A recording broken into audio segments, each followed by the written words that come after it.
Pembahasan kita hari ini yaitu menelaah struktur dan kebahasaan puisi rakyat, pantun, syair, dan bentuk puisi rakyat setempat yang dibaca dan didengar.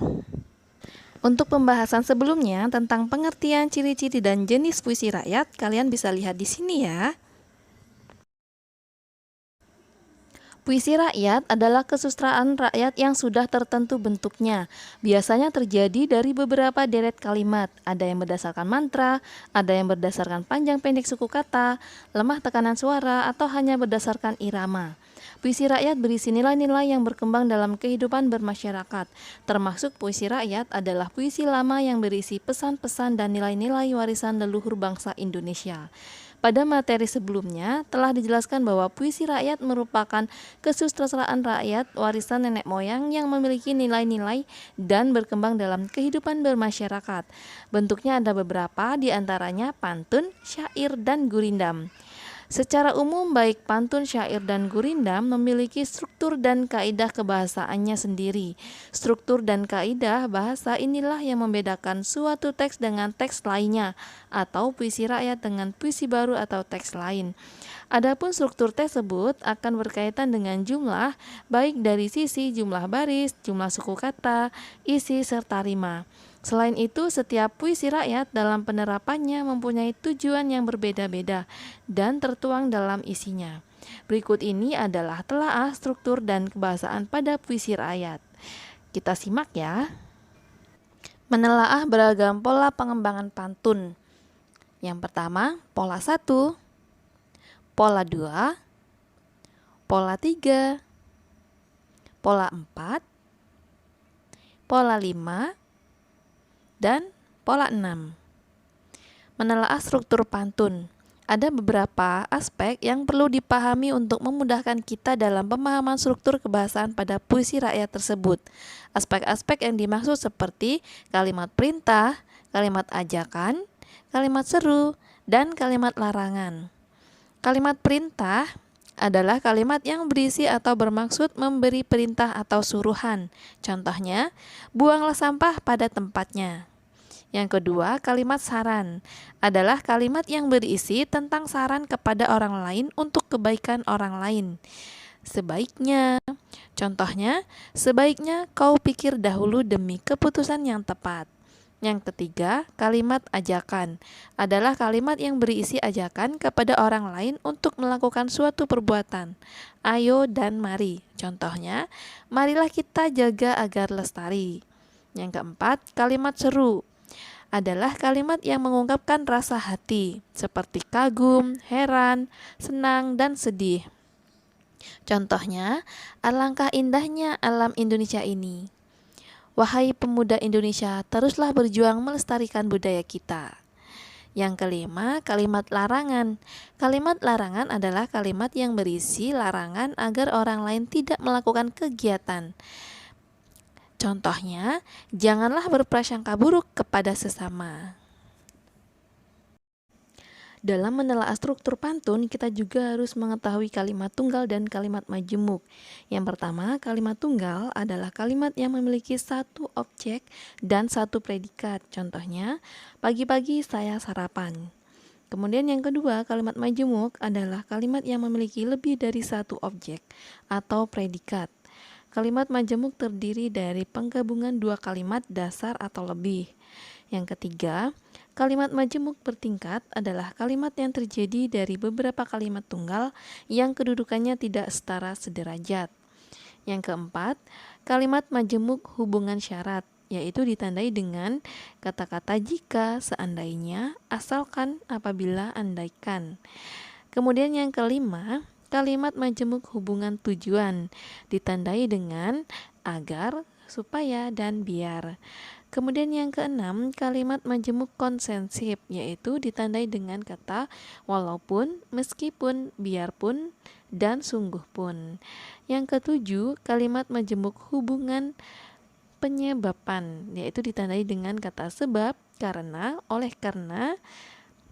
Kemudian yang kedelapan, kalimat majemuk hubungan perbandingan, yaitu ditandai dengan ibarat, seperti, dan bagaikan. Yang kesembilan, kalimat majemuk hubungan akibat, yaitu ditandai dengan sehingga, sampai-sampai, dan maka. Kemudian yang ke-10, kalimat majemuk hubungan cara. Contohnya, dengan cara menjual koran, dia mendapatkan uang untuk hidup.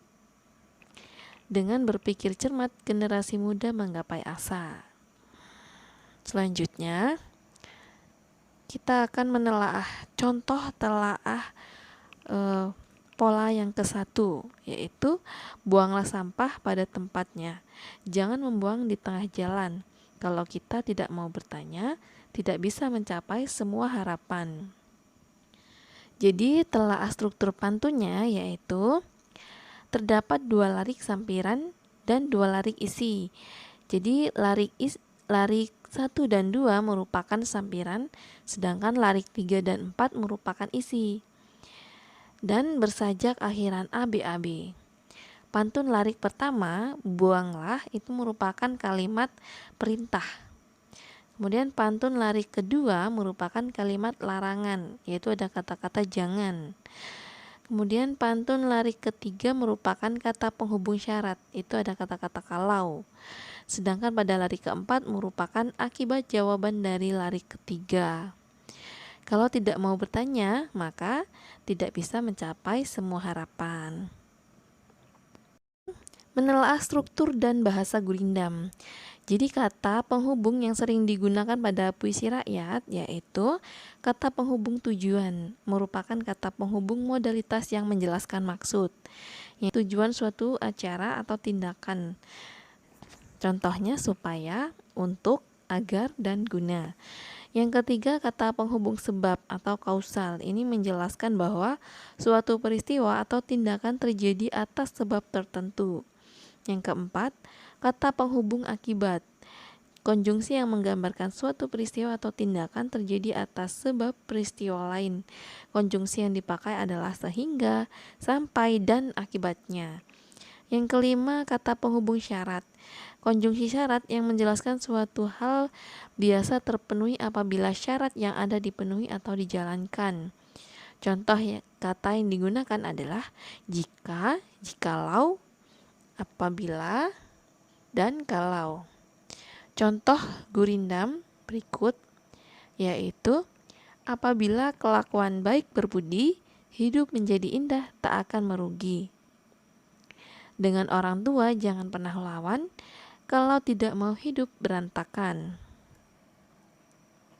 Contoh telaahnya, gurindamnya yaitu dengan orang tua jangan pernah melawan, kalau tidak mau hidup berantakan. Jadi telaahnya yaitu struktur penyajian gurindam 2 larik merupakan isi yang berhubungan. Jadi larik pertama merupakan syarat agar terjadinya keadaan pada larik kedua. Ditinjau dari jenis kalimat yang digunakan, gurindam tersebut menggunakan kalimat dengan pola hubungan syarat, yaitu kalau, dan pada larik kedua keadaan jika syarat dilakukan. Selanjutnya yaitu menelaah struktur dan aspek kebahasaan pada syair. Jadi syairnya yaitu perteguh jua alat perahumu, hasilkan bekal, air dan kayu. Dayung pengayuh taruh di situ supaya laju perahumu itu.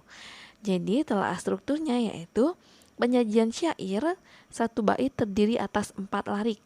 Pola rima sama yaitu A.